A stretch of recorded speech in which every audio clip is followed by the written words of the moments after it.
Hi, it's the Moorlander, continuing coverage from IWA 2023. I just couldn't walk past. I've been here a few days now and they've always constantly been busy.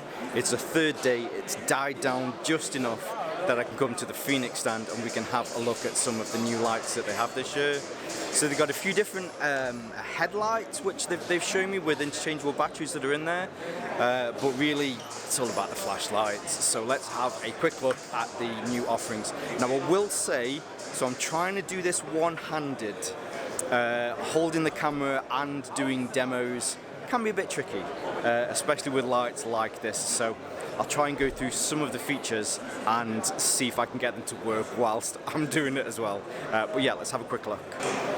Well, I kind of realised that I've got a tripod on this, so I should be able to put it down anyway, so we don't have to do everything one-handed. Okay, so the first one, this is a new searchlight that they're out there.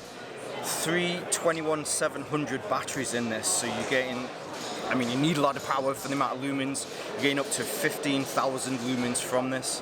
The way that they've done this, so there's an array of LEDs around the outside and LED in the middle, and using a jog dial here, you can then decide, not pointing this too much at the camera, but you can decide which of those lights and a different array and configurations of different arrays of light that you need to prolong your battery if you're out searching for somebody for a lengthy period. Now the next one is part of their hunting range. This is the HT32. So similar to the kind of the tactical lights that you see, you have the 2 tail switches here on the end. This also, I can't quite see the battery what's in here, but 2,400 lumens. Main difference with this one is, so where you get the usual modes and you can switch between the different luminosity levels. So with this one, with a long press, you'll be able to see that you can now change it. So if you are out hunting, you probably wear, you know, that red light. It helps you to keep your night eyes, but it's also difficult for certain animals to be able to see that. And then once it's on the red, you can then circle through with the mode button. Also has a long press. You can turn it on to green as well, and you can cycle through that.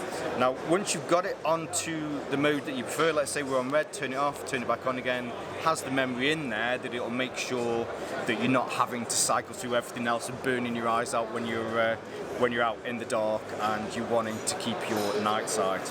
Quite cool. The next few are actually more of EDC kind of range. So there is the E03R version 2. We love these lights. These lights are awesome. They're just so cute. The fact that you can attach this to your keyring, you've got access to 500 lumens. From a little light like this, it's just perfect. You don't need much more than this for a keychain style light. Let's face it, it's nice to rock up with 2,000 lumens, but you're just blinding yourself mainly most of the time. 500 lumens is a perfectly serviceable EDC amount to use, and the fact that it's all within this cute little package, all encased within aluminium and USB Type-C charged. Batteries wise, there is a 400 milliamp hour battery in there. It's all really that you're going to need. Next one, I'm actually really fascinated by this one. I might try and see if I can get my hands on one of these. So this is the LD12R. It's a typical style point click. You can do a half press to go through each of the different luminosity settings. But if I get this a little bit closer to the camera, so you can see the main LED there on the end, but if I turn this around, there's a secondary LED that comes out at a 90-degree angle. I'm going to try and see if I can get this right. So once it's on, what you do is you do a twist and turn it back again, and you have this small LED on the side. So should you need to, if you're out camping or you're out doing something, the pocket clip that's on here, you can have it attached onto this, turn it on, you know, you've got access to read a map, you're not going to blind yourself. If you're working on something, there is a magnet all through the pocket clip, so you can attach this to something. If you don't want to use that, you turn it back again, you're back to the normal light, so you don't have to hold your dad's torch. If you grew up through the 80s, you know exactly what that reference is. Now the last quick one, so this is, and it's just underneath my camera tripod. I should have done that properly the first time, shouldn't I? So this is the E35. I think it's an R. Like I say, it's just underneath my tripod. Fairly kind of typical what you expect from Fenix. So you've got your on, and you can cycle through the different modes. Really nice. It's shine it in my eye. Long press to turn off, not a single press. Just a great form factor. You've got a 21. Is it a 21700? I think it's a 21700 battery that's in there. Don't quote me on that one. I might have just got that wrong. I can't quite see it there.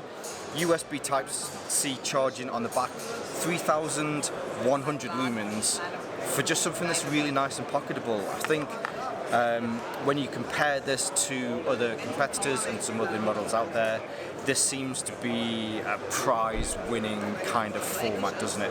What they've also done is to make sure, because there is no tail clip on this, they've added a magnet on there as well, which, you know, everybody likes magnets on there because, yeah, it's just super useful.